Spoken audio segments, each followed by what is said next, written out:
Wrestling fans, are you ready? You better get those Magusta pops. It's time for World of Kayfabe.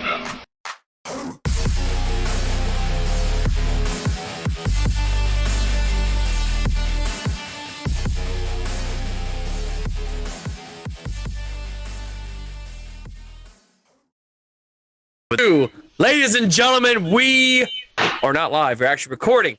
Welcome to the World of Kayfabe podcast, a pro wrestling podcast. I am your host, the Venomous One, Nick Venom, along with my two good friends, the Professor Staggerly Crocker and Dan, the mother effing man. Tonight we have former Ring of Honor tag team champion, none other than the one, the only, the Beer City Bruiser, my man. Welcome to the show, brother. How you doing? I'm doing fantastic. How are you guys doing?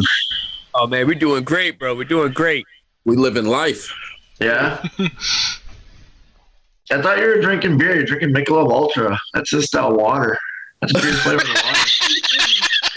This podcast a minute and a half and he's already talking shit. You know, a dollar more, you can get some Miller Lite, which is some real beer, some Coors Light, which is real beer. If you're watching your weight. I can't tell if Nick's stunned or if his computer's frozen. Sad to throw that out there, sorry.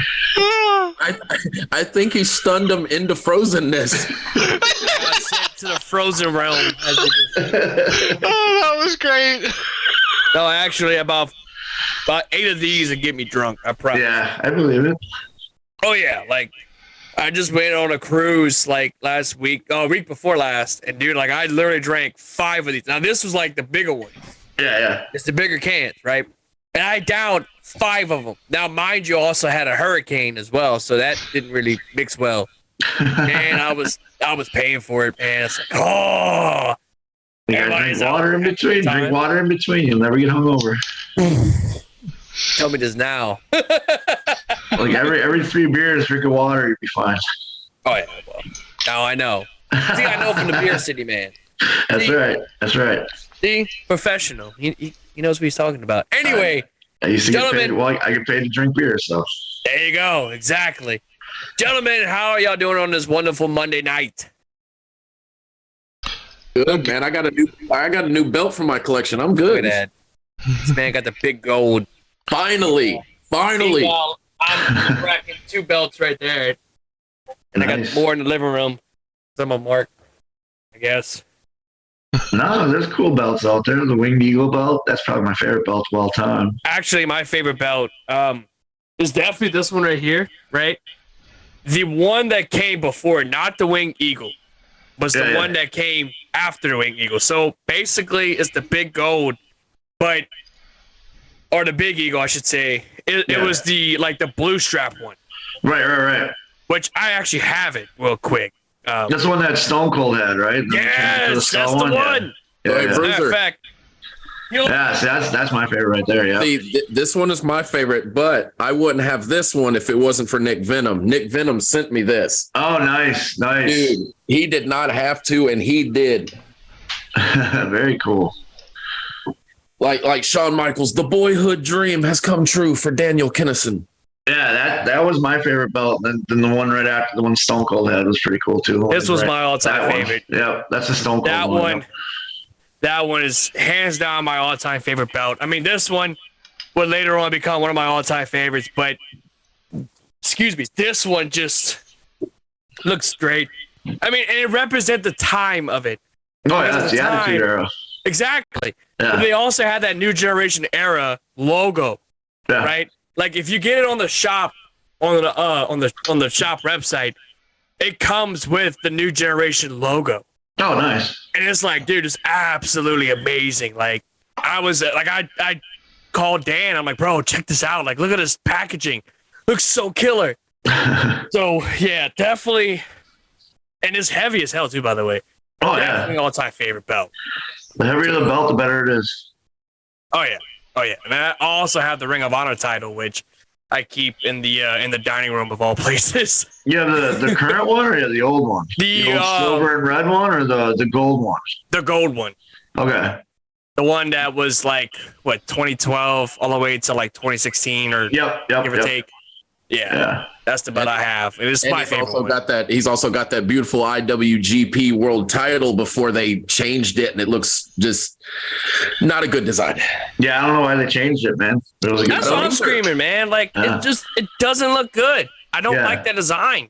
Yeah. The one they had before it was like the best looking belt they had. New Japan had all the good belts. Exactly. Dude, you know what I mean? The Never Openweight title is an amazing title. Yes. I definitely love the Neverweight. I'm not gonna lie. I even like the New Japan Strong belt. I haven't seen that one yet. That's the That's the US one. Zack Sabre Jr. No, that's the television one. Oh, okay. I think that's the television one. The other one is like a blue silver. Okay. I'd say it's pretty nice. Yeah. Absolutely nice. I don't know if Joey's showing it, but what do you think of that New Japan World TV title that Sabre Jr.'s got? I haven't seen it actually. I haven't watched a lot of strong it's stuff. so square. Yes. It's so square. Yeah, I'm not a fan of square belts. Like when it looks like an oversized like a license plate. Yeah. It looks like the hardcore title from like 2001. Yeah, the Tommy Dreamer belt. Yes. But yeah, like even the Ring of Honor belts had some really good belts back in the day. I know, like at one point, the television title was like it was a weird shape, but it looked really good. You know what I mean? It was like a oval shape in a way. It was like a horizontal. Yeah. Whatever. Yeah, Ring of Honor's always had the cool belts. Yeah. The 6-man belts are really cool. I was there when I first got them. Yeah, like when we didn't crown any, but they delivered them to the studio. We had pre-tapes and stuff. So like a bunch of the guys that were all in contention, we had to take pictures with it because they didn't know who they were going to put it on. Mm-hmm. So like somewhere there's pictures of me and Silas with the 6-man belts. Because you correct me if I'm wrong. How many reigns with the ROH tag titles did you have? It was just with Silas, right? We didn't have any tag titles. We always went, and we were always the guys you had to beat to get to the champions, and then we were the guys that always wrestled the champions. Like I wrestled the Briscoes, at least over 1,000 times, just because rest in peace. They were the champions, and they just need guys to put them over. So it was me and Silas or me and Malonis going against them. Yeah. Any? Do you have any fun stories about Jay Briscoe? Oh yeah, Jay was the man. Yeah, Jay was the man. Like he was a real good friend of mine. It sucks that he's gone. I got a lot of great stories with him. When I first got to Ring of Honor, him and Mark, him and Chicken were one of the first ones that actually welcomed me into the locker room. And the thing that we had with Jay that was always cool was he always knew that Malonis and I would bring beer to the locker room. And he was always, whenever he was late on the car, he'd always walk up, all right, boys, you got me those beers? And we're like, we got you. And as soon as he'd get done with his match, I'd make sure I have 2 beers set aside for him and Chicken. So when they came through the curtain, I can give them the cold beers. And that's when we'd start our night. And then if he was early on the card and we were late, he'd make sure that nobody got to the beers before we got to them. So that way we all can drink them afterwards. Hell yeah. But I remember one time we were at Center Stage and they brought their Switch with, and the show had gotten over and everyone's leaving stuff, and just on the spur of the moment, Jay put together a Street Fighter tournament. So we had 2 cases of beer, about like 6 of us, and we all just sat in Center Stage in the locker room playing Street Fighter till like 2 o'clock in the morning. Dude, that's sick. Just drinking beer and having a good time. Yeah, it was fun. Hell yeah. So I have a little bit of a backstory. Me and Dan, how we first met, we kind of got together on a game called Fire Pro World. Oh, okay. It was available on, I believe, just PS4. I'm gonna have to say, correct me if I'm wrong, right, Dan? It was PS4. PS4 and PC. Yeah. So I get a text on my phone because at the time, me and Dan were in a Fire Pro group on Facebook, and he texted me. He's like, "Hey, bro, I know you don't know me or whatever, but my name's Dan. I play Fire Pro all the time, bro. If you want to play some Fire Pro, I know you're looking for some good competition. Hit me up."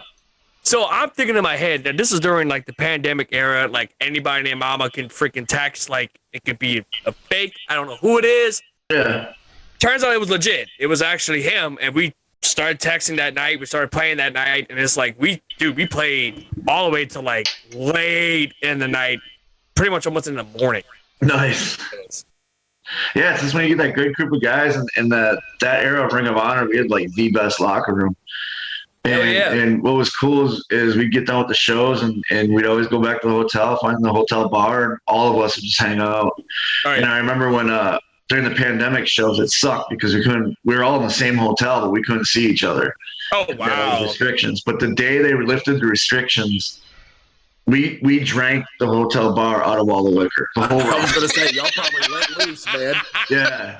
Like Shane Taylor talked him into getting the UFC fight so we could watch the UFC fight. And then, man, we drank him out of everything. And it was like so cool. We're like, this is what it's all about, just right here. Speaking of the UFC, did you watch the recent UFC? No, I haven't. I've been on the road, so I haven't watched it lately. Bro, I got home. I actually got home just a few hours ago, so I. Oh wow! But I heard, John Jones is back, right? Yeah, Cocaine Jones is back, and now heavyweight champion. Yeah, I heard he looked good, though. I heard he looked good. He looks great.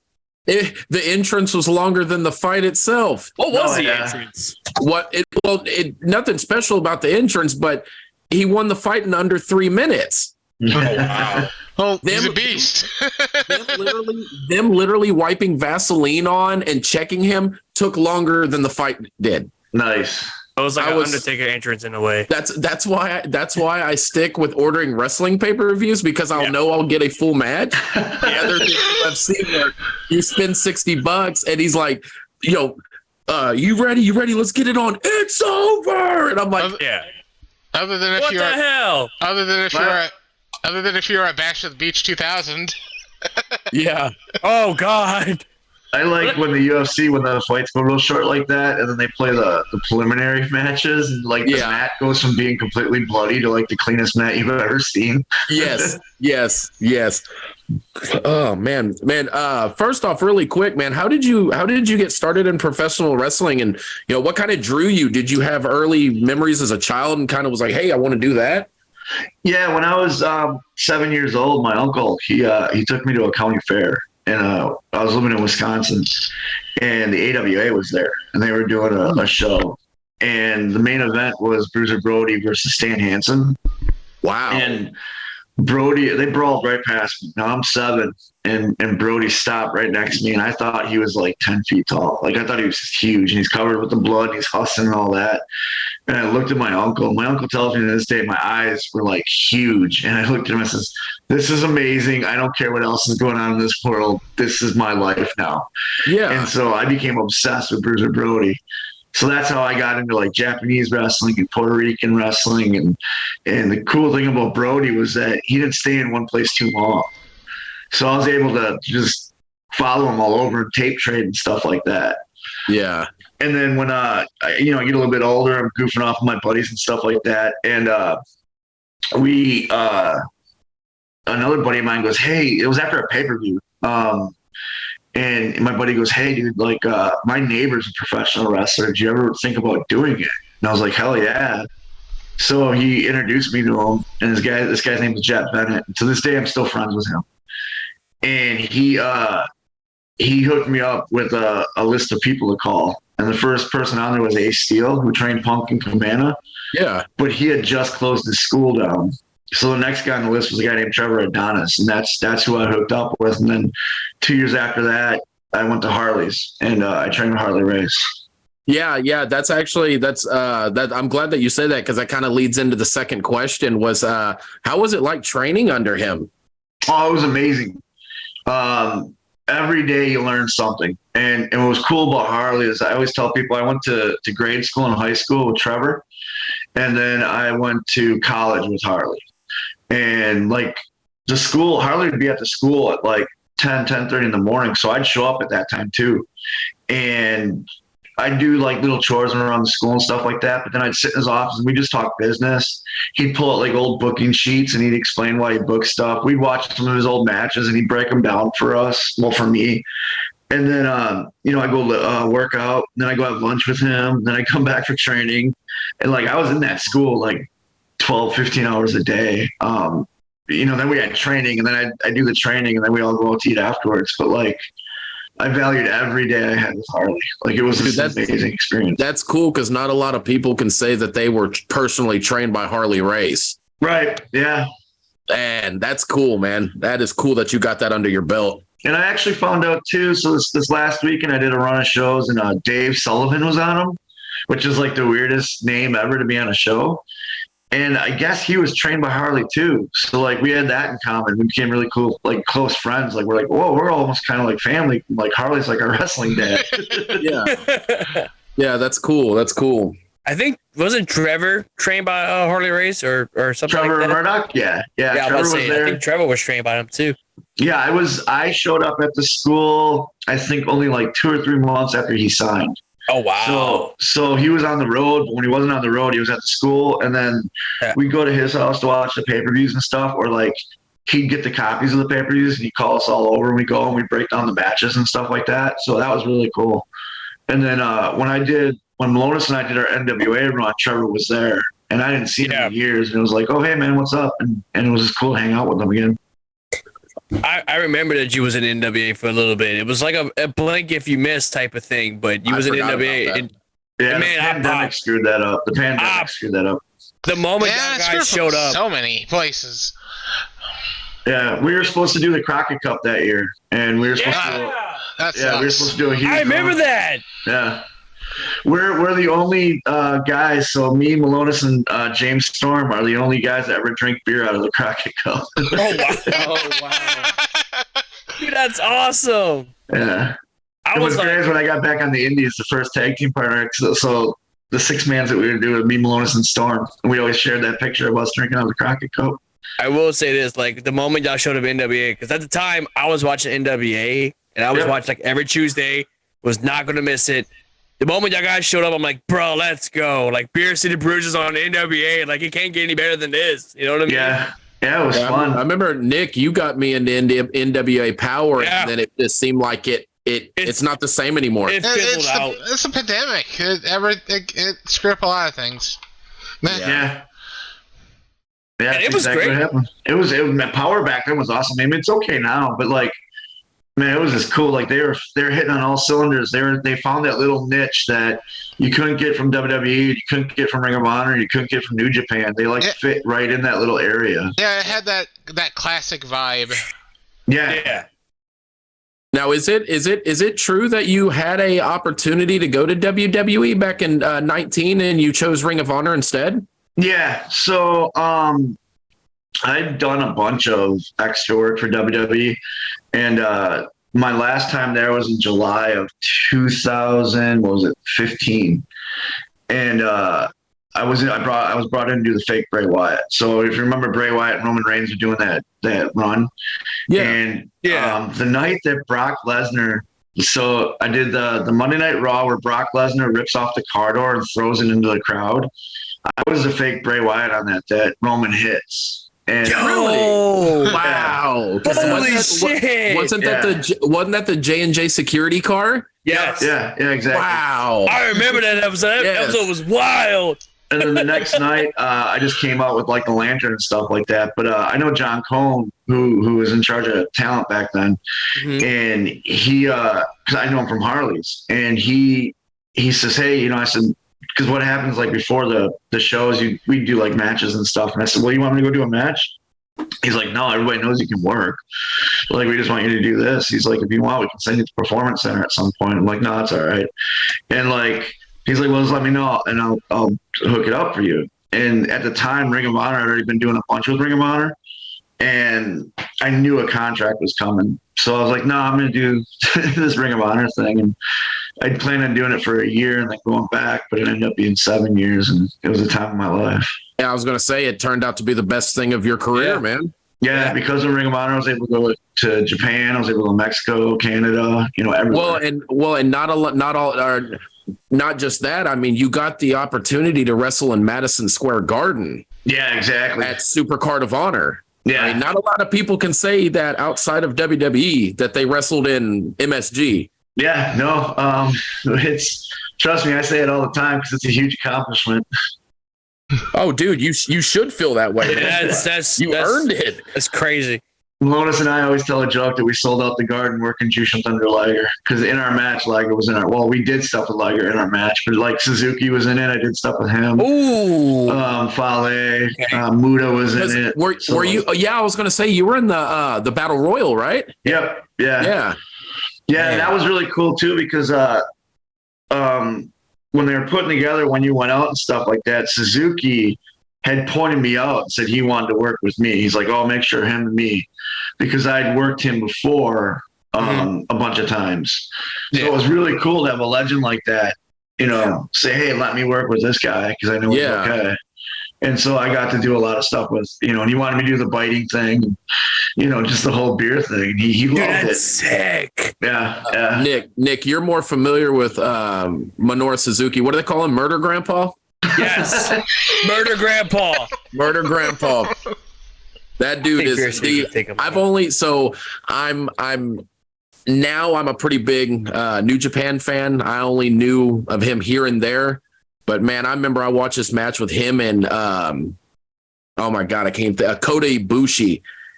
And that match showed me what fucking strong style is. Holy shit. Now I go back, I watch like Wild Pegasus shit. I watch, Nick, I show Nick shit from like Best of the Super J Cup, like 1993. That was good stuff. I love it. Good stuff. with Black Tiger, which was Eddie. Black Tiger and Wild Pegasus. Yeah.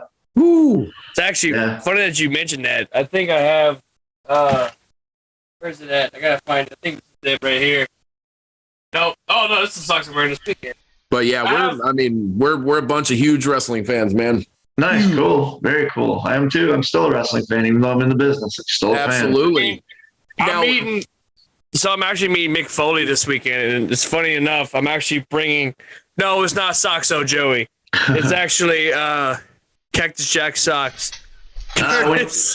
When you see him, tell him I say hi, please. Hell yeah, I'll definitely. Hey, you know what? Hey, you know what? If you can, Nick, show him the clip of him saying hello. That'd be fucking awesome. We'll see how long he takes, but no, we have a Comic-Con coming up in Louisiana. Okay. It's Lafayette Comic-Con. Kevin Nash is going to be there, and Mick Foley's going to be there for sure. Also, the guy that did Jason in Friday the 13th, Kane Hodder. Oh, Kane Hodder, yeah, he's awesome, man. Dude, like, I can't wait. Like, the moment he got announced, I'm like, bruh, get my ticket now. I'm meeting Kane freaking Hodder. Like, I'm meeting the guy that did Jason. Like, that's going to be wild as hell. Ron Perlman's going to be there as well, so it's... My wife and I, we went to the New Orleans Comic-Con, like, years ago, and I got to meet Robert Englund. Okay. Nice. Fuck yeah, bro. And he is the coolest dude ever. He looks pretty cool. Yeah, Robert Englund and Alan Tudyk. In fact, you can kind of see it on my wall, like right up over here. Yeah, I see it right there. It's a signed picture of Alan Tudyk, and it was my wife loves Alan Tudyk, and she went up and said a line from Knight's Tale, and he's like, "Oh my God, you're like." Normally at these places I get Firefly or I get this. And she's like, no, Knight's Tale is where it's at. So he like signed it for her and sat and talked to her. And then Robert Englund just was awesome. Yeah. Now, are you a wrestling memorabilia collector? Do you collect like figures or just odds and ends like out and about, or? I have posters, like old school posters and stuff. I collect like there's the Ring of Honor, Madison Square Garden. In my office I got like the Jericho Cruise I was on. I got a bunch of old school Bruno Sammartino posters, like card posters, and stuff like that. Yeah. I haven't done the figures yet because I never had the room, but we just bought a house. So nice. we have a room that we're going to start putting figures and stuff. And I got a few figures of my favorite guys. But I don't have, like, I didn't go obsessive like I wanted to because one, I was always on the road, and two, I had no room for it. So my wife is literally laying in the bed right here next to me. I love her so much, right? I wish she was just as. Okay. Oh. I thought it was me that got frozen for a second. Hold on. No. Wow. So my wife gave me this one little section of the wall here by my bed, and I literally Bruiser, I swear to God, dude, I have jam-packed this thing with AEWs. I just picked up a first edition Raven and AJ Styles Impact figures from back in the day, man. Those things, you can't find them anymore. No. When my wife and I got married, for the groom's gift, you know how the bride buys a groom a gift? Yeah. But so where she got her cake, they had figures. They had like all these, they had like G.I. Joe's, He-Man's, but they had the 4-pack of the Horsemen. You know, the one with Barry Windham, Arn, and Tully. Yes. And she picks it up and she goes, you know, how much is this? They're like, we don't know, like $10. She's like, okay, cool. And like, she knew she was getting it for a steal. And that's what she gave me. And like, it's out in our living room right now. So, like, perfectly. I'm a massive Sting guy. So last year I met Sting. Yeah. One of my biggest idols in wrestling, like by far. He's the end all be all, my all-time favorite wrestler. And I actually have a poster, like not a poster, actually an artwork of Sting that a guy drew for him. Right. But I actually ran into him at a con about a couple months ago. He's like, hey, you're the guy that met Sting. I'm like, yeah, I'm the guy that met Sting. Dude, here's this poster. And sure enough, it's the poster of Sting that was from the Comic-Con of last year. But one of my all-time favorite figures that I have in my collection is the WWE Definitive Edition of Sting. It's the Sting from 97 Starrcade. Nice. It's the one where he fought Hollywood Hogan for the world title, which is actually the poster that Stagger Lee Crocker has behind him. Believe it or not, it is. Yeah. So as me and Nick, I know Joey's a fan, but man, me and Nick are huge Kenny Omega marks, right? Yeah. So that's my latest pickup was my Kenny Omega Street Fighter figure. Oh, okay. That's cool. And then these are the two that I picked up today. Keep it up real quick. I got the same thing. AJ and then Raven. That's the old school Raven. Oh yeah, dude. Oh yeah. I have a shirt that's actually, because again I'm old, of a Raven Dreamer that I bought at an ECW show. Yeah, I bought I bought that shirt at an ECW show also, and I had Dreamer sign it, and he signed it right over Raven's face, saying, "Are you sure I won?" Well, I don't like. He wasn't happy about it, and he signed over his face. It was hilarious. Yeah, I still have it to this day, and my wife, anytime she's mad at me, threatens to burn it because it's like my prized possession.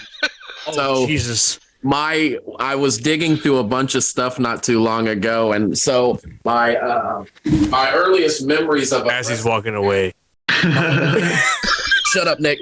No, I still have the ticket stub from 1989 when my grandma took me to go see Hulk Hogan wrestle. Yeah. Okay. Yeah, here in Houston, and this is never going anywhere. Yeah. When Trevor, the guy who originally broke me and passed away, he gave me a box of just like old school wrestling memorabilia, and it's got a bunch of ticket stubs from like the Milwaukee Auditorium and all that. Oh wow! And I was at the Saturday night's main event when I was a kid when Macho turned on Hogan. No way! Oh Yeah, shit! I was there. Yeah, I was there. My dad took me. I mean, we were like way up in the nosebleeds, but we were going through that, and we found a little thing from there too, and that was really cool. Dude, that's awesome. That's awesome. I still have the original Hulk Hogan bandana that my grandma bought me that night because I'm back then who wasn't a Hulkamaniac. Yeah, brother. And I still have that thing to my this day. I'm gonna shadow box brother. I'm gonna shadow box that with this one day. Yeah, brother. Okay. I don't think that's gonna work, brother. He's a real American, damn it.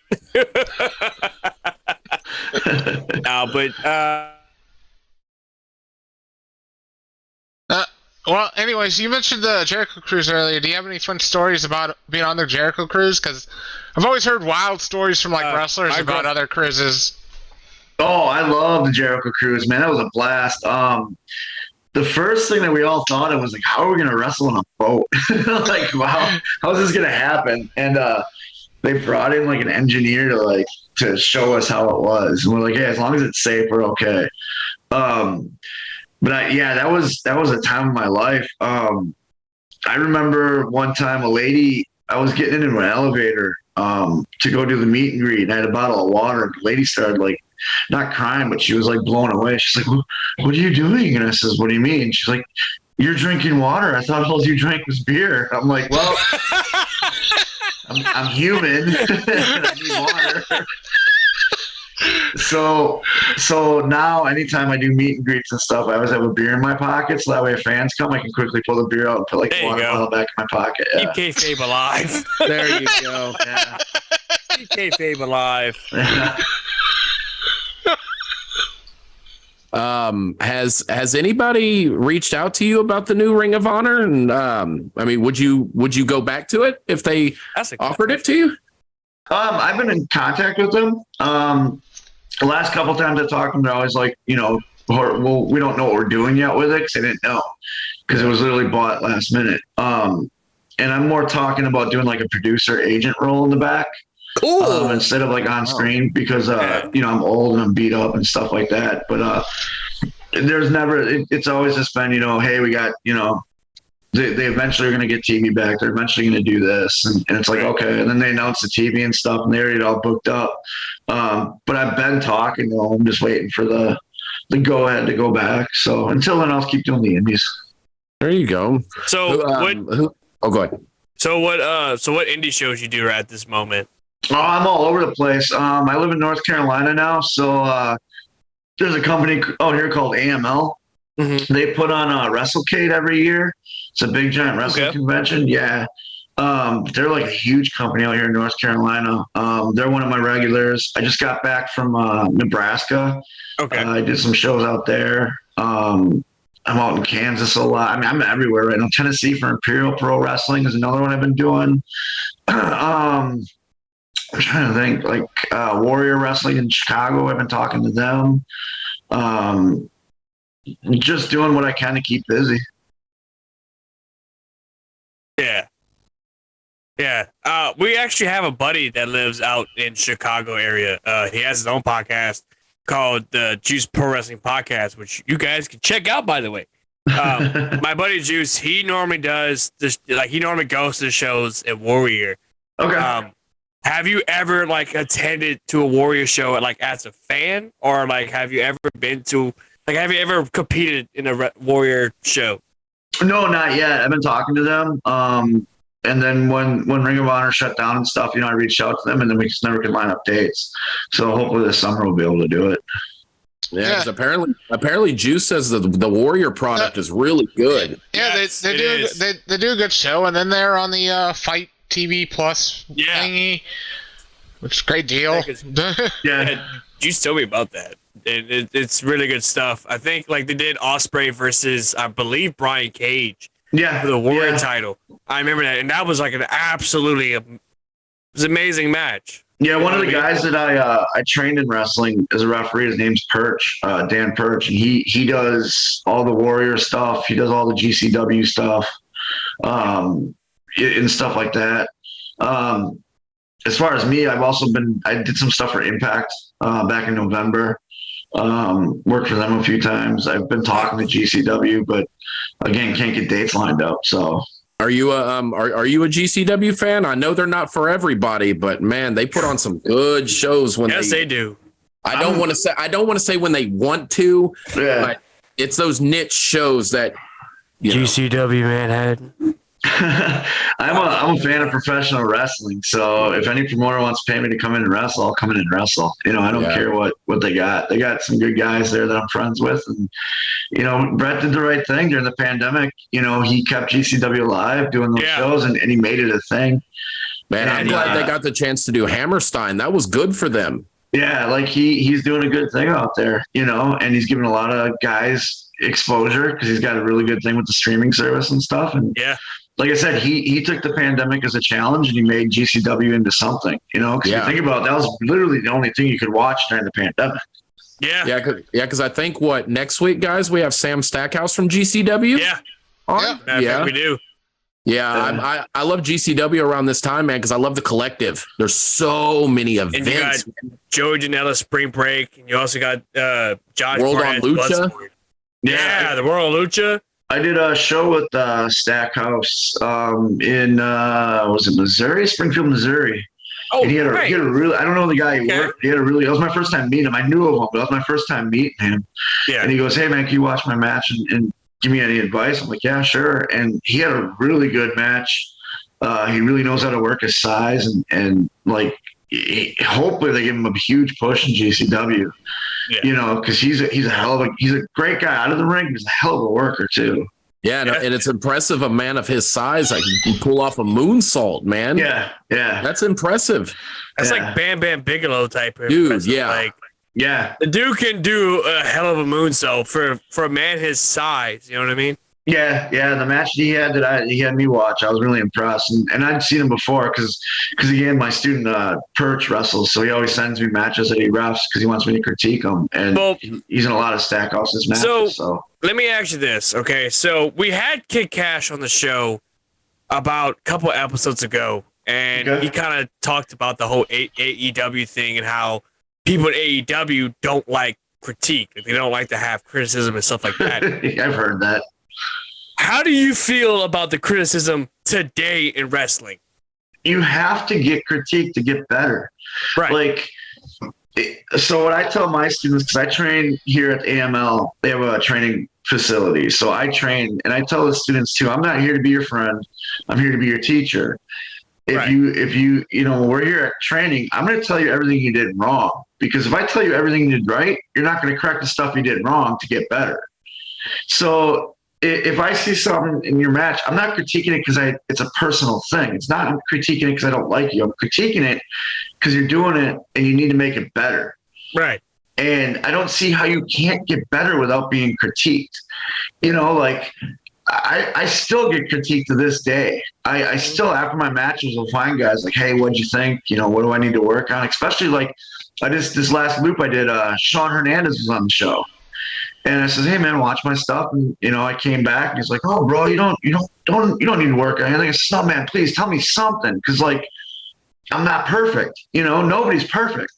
And I want my matches, they're entertaining, but I want to get better and I want to continue to get better. Like I want my legacy to live on as like when they think Beer City Bruiser, like, "Oh yeah, that guy could go." And he's like, "Okay, well, I guess what to think, you know, this you could work on." And like, when I heard that stuff about AEW, I'm like, that's just believing your own shit, man. You know, like you believe in your own hype. Like, good for you. You got a contract. But guess what? Your contract can be taken away just like that. You know, like the cool thing about Ring of Honor is I was surrounded by guys like Jay Lethal, Bully Ray, the Briscoes, Delirious, who was the booker, you know, even Matt Taven, who were the same years in the business, but he's done a lot, you know. And then you brought up, you know, they brought up the New Japan guys. So I got to learn from like Suzuki, Liger, God. Goto, you know, Hiroshi Goto and all that stuff. And it's like the Good Brothers came over and it's like, we're always picking their brain, like, "Hey, what can we do to get better? What can we do to this and that?" And it was like, that's what the locker room wanted to do because we wanted to be better. Right. I don't get why you don't want to be critiqued, you know? Like, if you go out there and think you have a perfect match every single time, what's the point of doing this? You know, like, you should want to be better. So the next time you go out, the fans don't get bored with you, you know? Yeah. Now, did you, when in your stint in Ring of Honor, did you ever have any interactions with Omega backstage? Like, how was he? So I've known Omega for years. When I did the Harley Race camp, my first camp, Omega was there.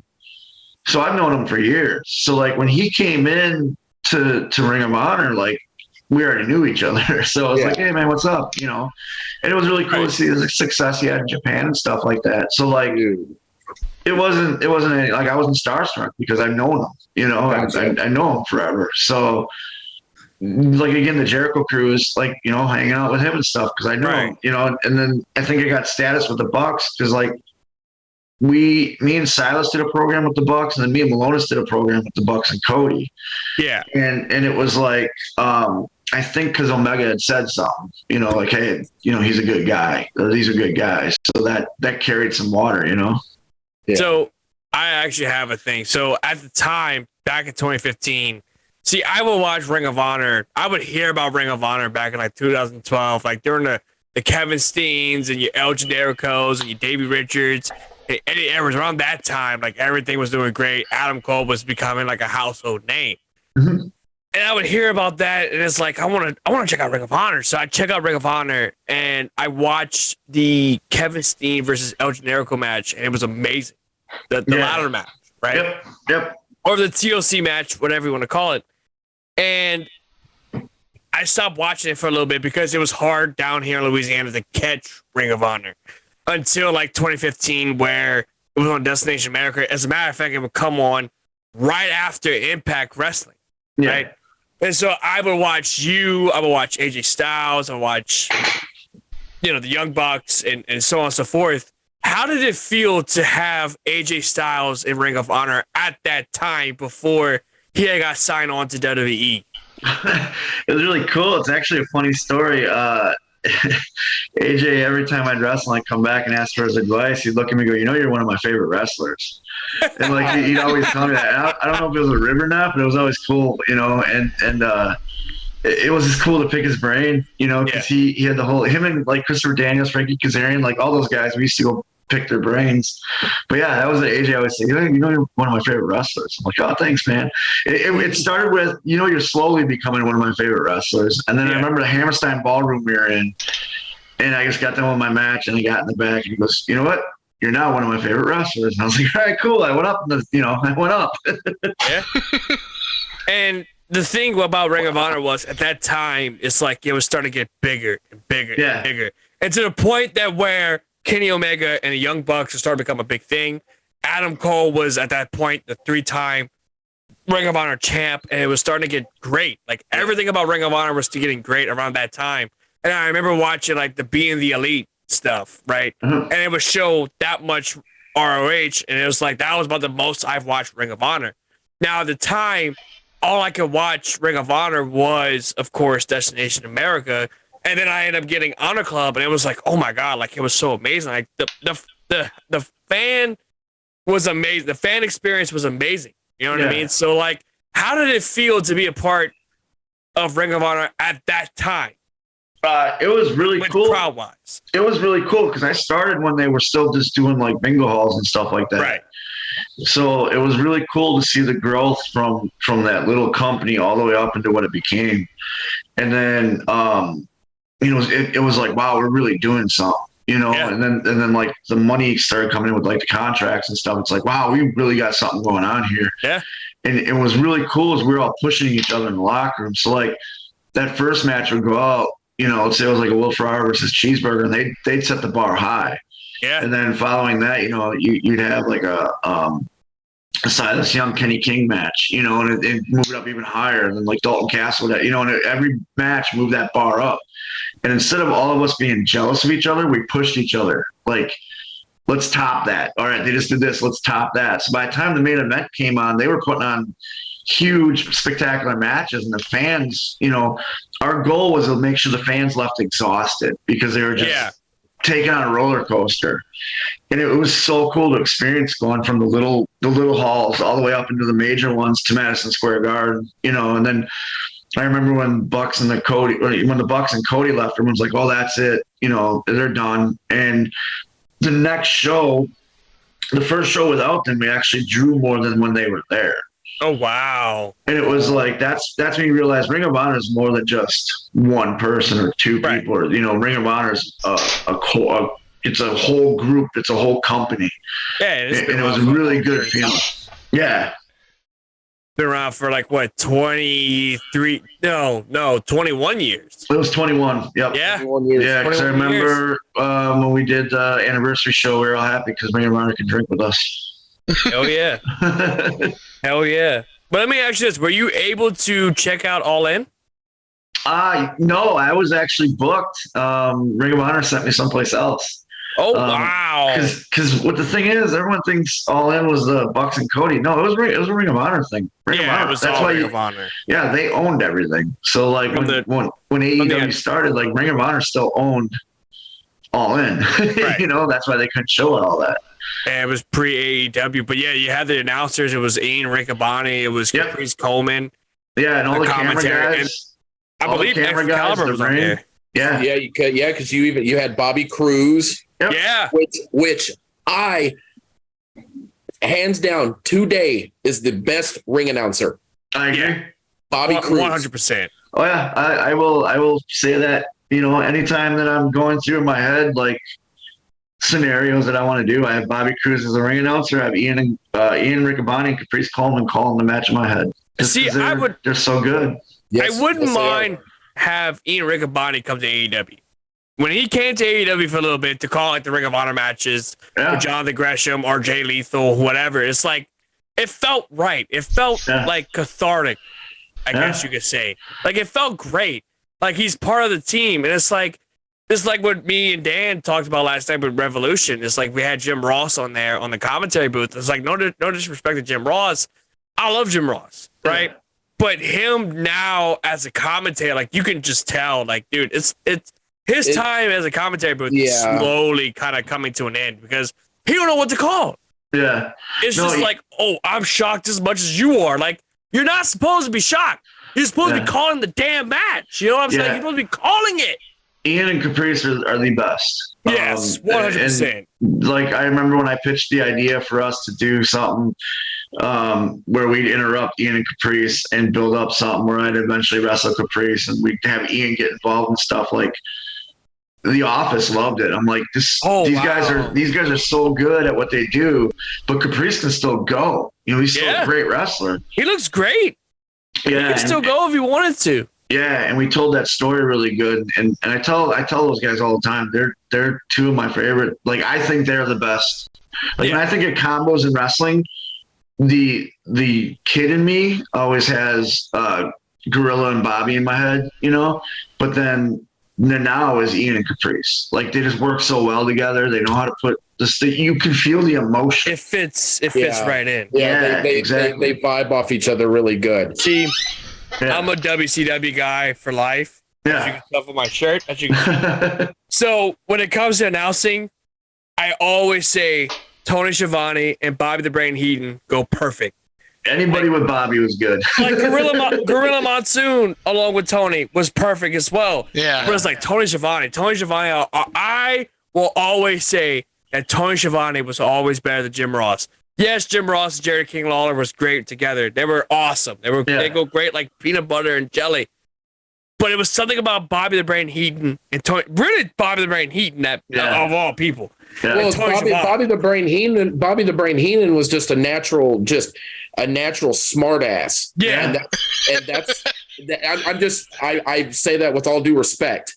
No, he was great at it. He was great at improvs. He had the one-liners and all that. Absolutely. I would say this. So like at that point, I stopped watching wrestling back in was it 2000, 2001 because I was one of the kids. I'm the young one, by the way, in this little group.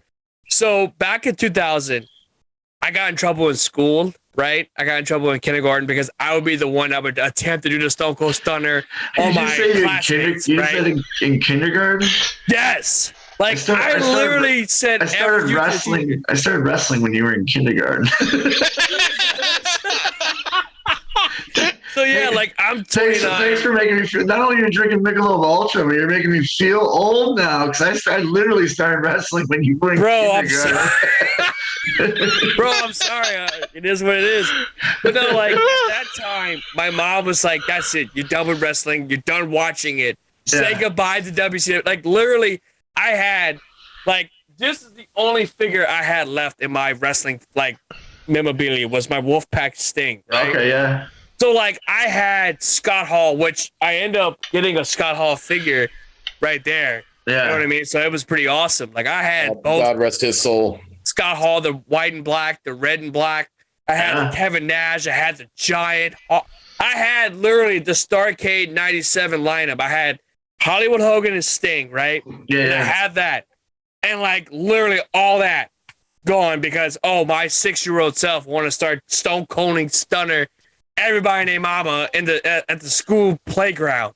When we were kids, my brother and I, we'd always goof around and we got wrestling taken away from us too. And because I put my brother through a wall. But anyways, I'd have to sneak my wrestling. So I'm a big me too. I'm a big comic book fan. So when I went to buy my comic books, I'd buy my wrestling magazines, and I'd slide my wrestling magazines into my comic books, and that's how I got them in the house. Yeah, dude, that's crazy. And then I got caught because WrestleMania 6 happened. Yeah, and Warrior beat Hogan, and I remember my room used to be in the basement, and an old black and white TV. And my buddy lent me the VHS tape of WrestleMania 6. It just happened. He's like, here, I'm watching it, and you're trying to be quiet and stuff. And then during that whole match, I'm just jumping on my bed and I'm yelling. And it's like my mom opens the door and like, you would have thought I was watching like porn or something. She's like, what are you doing? And I'm like, oh, the Warrior just beat Hogan. It's like, oh my God. And so she's like, I guess I can't stop you from this, can I? I was like, I guess not. That's still my holy grail to find on VHS, like the actual original release in the clamshell case. The Coliseum video, I still got it. My parents owned a video store when I was a kid. So that's sick. Anytime that the wrestling stuff would come on, my mom would be like, well, what should I get? And I'd always tell her, like, get this pay-per-view, get these pay-per-views. So, like, anybody that lived, I grew up in a town called Heartland, Wisconsin. So if you ever went to pick up, like, video in Heartland, Wisconsin, rented a wrestling video, I'm the guy that put it on the shelf because my mom had no idea what she was. She's like, what will rent? And I'm like, oh, this and this and this and this. Well, I will say this. So, like, back in the day, my mom and my dad were, like, they're divorced, right? Yeah. And so at that time, my dad had an apartment. My dad was like a big wrestling fan. Like, he would watch WCW, he'll watch WWF at the time. And his favorite wrestler was Scott Steiner. So I go to his house every other weekend and we watch Saturday night. He's like, hey, don't tell your mom. She told me about what happened. You Stone Cold Stunning everybody at school. Don't do that. You can watch wrestling at my house. Just don't tell your mom. I was like, oh yeah, let's go. So I watch Sting and all that stuff. And I watch, like, I think WWF at that point was doing a show on Saturdays. I think it was like WWF Metal or something like that. The Shotgun Saturday Night. Was that the one? No, that was after Shotgun. Okay, so after. Right. After. Yeah. So it was like Jacked or Metal. It was Jacked. Velocity, because I wrestled on it. No, that was before Velocity. Okay, so it was Jacked. Right before Velocity. It was Jacked, because I remember it went from Jacked to Velocity. Yeah. The day I did my Velocity match was the day they changed the name. Oh shit! I used to love watching Velocity. I'd even set up a VCR. I used to love watching Velocity too. I would just have I'd have my VCR set to record every Velocity. Like Velocity was on, and then it was like Confidential was right after. Yeah. With Mean Gene Oakland. So like at my dad's house, I had like all the wrestlers that I had at my mom's house. Right. Yeah. And this is my mom's house. Unfortunately, she had passed on, and this house is now my house. Okay. So now I have all the access to all my past wrestling figures. So I have like Triple H before he was like the Game. I have the blue tights Triple H, which is like amazing. Yeah. Anyway, but yeah, like that was pretty cool. And it's like my mom eventually caught on when Sting came to TNA the second time. So this is like 2006, right? So when he started doing the Joker gimmick? No, this is right before, literally right before, pre-Joker. Okay. So my dad calls my mom and he's like, hey, just want to let you know, Nick's watching TNA. Oh, jeez. Yeah. We're cursing. He mentioned TNA and it froze. Even the internet doesn't want to hear TNA. Oh, man. Yeah, Nick froze. Yeah. I'm trying to see if I have any more questions before we wrap this thing. Do you have any stories with Silas Young? Oh, yeah. My favorite story, I'll tell you my favorite story with Silas. So Silas and I broke in together. He's like a year behind me. And we actually only teamed once on the indies. And then Ring of Honor put us together as kind of like we're just throwing shit against the wall. Why not put you two together? And it was really good. But there was a time where we were flying to Pittsburgh for TV, and the Milwaukee Brewers were playing the Pittsburgh Pirates. And Ryan Braun had gotten hurt, so they flew him back to Milwaukee to get an MRI in his thumb. And he was on our flight back to Pittsburgh. So I remember I had to go take a leak, and I'm pissing, and there's Ryan Braun pissing next to me, and my wife and I are big Brewer fans. I was like, oh, but you don't talk to somebody when you're pissing, right? So I come out and I walk up to Sal's. I'm like, dude, Ryan Braun's on our flight. And he's like, oh yeah, they just flew him back for some MRIs. He's like, hey, watch this. I'm like, all right. So they're boarding the plane. Of course, Braun's right up, first class, right up in the front. Silas at the time had just come back from a knee injury, so he had his knee brace. And as we're walking past, he stops and he looks at Braun. He goes, hey, Braun, real men work through their injuries, you pussy. And he taps the leg brace and he keeps walking. And the best thing is, Ryan Braun's a wrestling fan. So I'm assuming he knew who he was. But, his face was, priceless. I'm like, oh, I wish I had a camera right now. This is so perfect. That's awesome. That is super awesome. Yeah, that's my favorite Silas story because that's what you saw on camera was him in real life.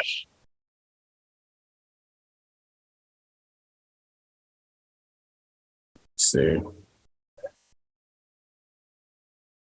I'm just pulling my questions back up. I think we're pretty much narrowing the end of this. We don't want to take up all your time, man. I'm sure you got some TV shows to watch and you want to go to bed. I've been on the road all weekend, so. Sorry about that, yo. My internet was acting stupid yet again. It's like a fucking revolving door of my internet. It's terrible, but yeah. Before my internet was acting stupid, I was trying to say about TNA, but yeah, I started watching wrestling back in 2016 yet again. Yeah. And my mom's like, you can't get away from this crap. You can't get away from it. I was like, Mom, Sting's on TNA. Sting's wrestling. This is amazing. It's like, I guess you can watch it. I mean, you're 12 years old at this point. You might as well watch it. So yeah. From then on, I started watching. I got back into it. And at that point, I actually have a disturbing story as well. So SmackDown versus Raw 2007 had came out, right? Okay. And my mom was like, and this is about to be the most disturbing thing I could possibly say. So I have a PS2, and it's a game I've been wanting to get. It was my first wrestling game I got for the PS2. And she's like, all right, well, I want you to play a game. I think, well, okay, what? Pick a tit. What? It's like, yeah, pick a tit. I'm like, what the fuck? Okay. Okay, fine. Right tit. She pulls it out. It's a Walmart bag, but it's wrapped up. She put tape on it. And I'm just like, what the fuck is this shit? Sure enough, it's SmackDown versus Raw 2007. I'm like, Mom, really? Why did you put that on your tit? That's, dude, that's so weird. Why would you do that? At least it was in a Walmart bag. Yeah, but yeah, as we're winding down, before we wrap up the show, we always ask, I actually have one more question before we wrap this up. Yep. Since you're in the wrestling world right now, if you ever get called back to Ring of Honor, is there a we lost him again. dream opponent that you... Jesus Christ. Can y'all see me now? Yeah, you were asking him if he has any dream opponent he'd like to wrestle in ROH. Nowadays. So, dream opponent in the current ROH, man, I gotta go with Chicken, Mark Briscoe. I wrestled him so many times. Yeah. Oh yeah. That would be cool. He's my boy. I saw him we went to Jay's funeral. And he was so strong, dude. We're all crying like babies, and there he is telling us no, man, Jay's in a good place. And he's so strong for everybody, and his faith was so strong. It's man, I want that, and yeah, I watched the funeral. It was hard. Yeah, it was hard. I'm so happy for his girls his girls are doing better. Yeah. Yeah, and it's just to see that strength he had. So my dream opponent, if I went back, would be one more time with him, just one more go around with him. Yeah, that'd be cool. I wish, and I've spoken about this multiple times. Joey, Nick here. I wish both of them were able to be signed to AEW together.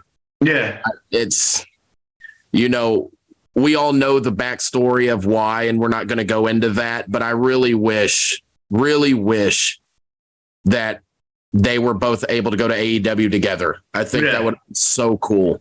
What was cool is they were able to do stuff like with the FTR and stuff like that. Oh, yes. Those matches are amazing. Yeah. It's stupid what cancel culture does and all that. The dog collar match was insane. Yeah, but like, I'm so happy that Mark's continuing on and continuing the legacy, and that funeral, man, was like, it was bittersweet because it brought the whole locker room back together again one last time, but it was to say goodbye to a brother, Yeah. But just to see how strong Mark and his family were, because we were there the night before.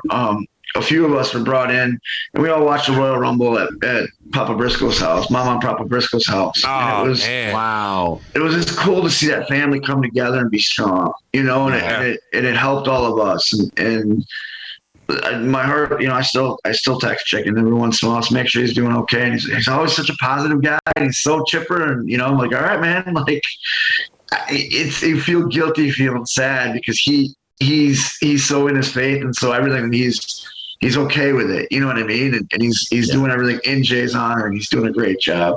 Oh yeah, he actually had a really good match, Revolution against Revolution. Yeah, against was it the Varsity Athletes along with the Lucha Bros? Yeah, I don't watch a lot of AEW, but I did watch the Mark versus Jay match, Jay Lethal. The tribute match. Yeah, that one was tough. That was a hard one. And when we went there the night before, Lethal and Mark were both there, and I gave them both a hug, and I said, "Jay's smiling down from heaven, man." That match, that was literally the perfect thing you guys could have done for him.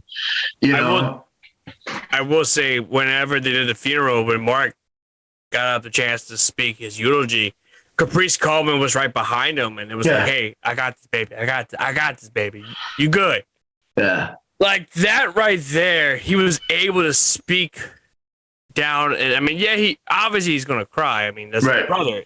It's gonna happen, and for him to do that, I mean, that was mighty strong. Yeah, I will absolutely say that, and my hat goes off to him. They're an amazing family. The whole family. Oh, yeah, I'm impressed that he got back. He just got back right into it. Well, maybe that's the way Jay was. Jay would have been like that weekend when we all wrestled. A lot of the Ring of Honor guys, we wore the Jay bands or we wore the Briscoe shirts, and it's because that's what he wanted. He would want us to go out there and wrestle. And do a great match. Now, I got a quick little question for you. Since we're on the outside of the business, you're on the inside of the business. Mm-hmm. Now, with Mark still holding one half of the ROH tag belts, do you think, in a realistic world, do you think they'll retire those ROH belts in honor of the Briscoes and just create a new set of tag belts? I think in a perfect world they would. I would. Yeah. Okay. You know what I mean? Like, because if you think about when you think Ring of Honor Tag Team Wrestling, you think Briscoes instantly. Yeah, 100%. You know what I mean? And I remember Malonis when we first wrestled the Briscoes, he was nervous because it's his first time wrestling. I kept telling him, "Baby, we'll be okay. Trust me, we'll be okay. Like, you're gonna feel it for a week after, but we're gonna be okay." Yeah. And then when we were in a program with him, he's like, "I can't believe we're in a program with the guys that when you think Ring of Honor Tag Team Wrestling, you think of these guys. They weren't a program with them." So I hope they do. I think it'd be awesome if they did. Do they? I don't know. If I was in control, I would. Because it's them. You know what I mean? Yeah. Well, this is the part where we like to wrap it up. If you have anything to say, like promoting wise, this is your chance to promote before we wrap things up. So take it away. Tune in. I have a podcast, actually. I do a podcast Tuesdays and Wednesdays with my buddy Tim Dennis. It's called Darkness Radio. You can find it on darknessradioshow.com or anywhere you listen to podcasts. We do a true crime one on Tuesday, and then on Wednesday we do a paranormal, supernatural type thing. So I'm a huge paranormal guy. I love that'd be an interesting listen. Yeah, we cover everything: ghosts, aliens, Bigfoot. Wow. Everything. It's so much fun. And on Tuesday when we do he always does like a serious interview with somebody. then he brings me on, and we do a dumb crime, stupid criminals. And we just make fun of people that do stupid stuff. So it's a lot of fun. That's sick. Go check out my Pro Wrestling Tees store. It's prowrestlingtees.com/BeerCityBruiser. I'm going to be releasing I just released a root beer shirt for at live shows, but we're going to upload it to Pro Wrestling Tees to go there.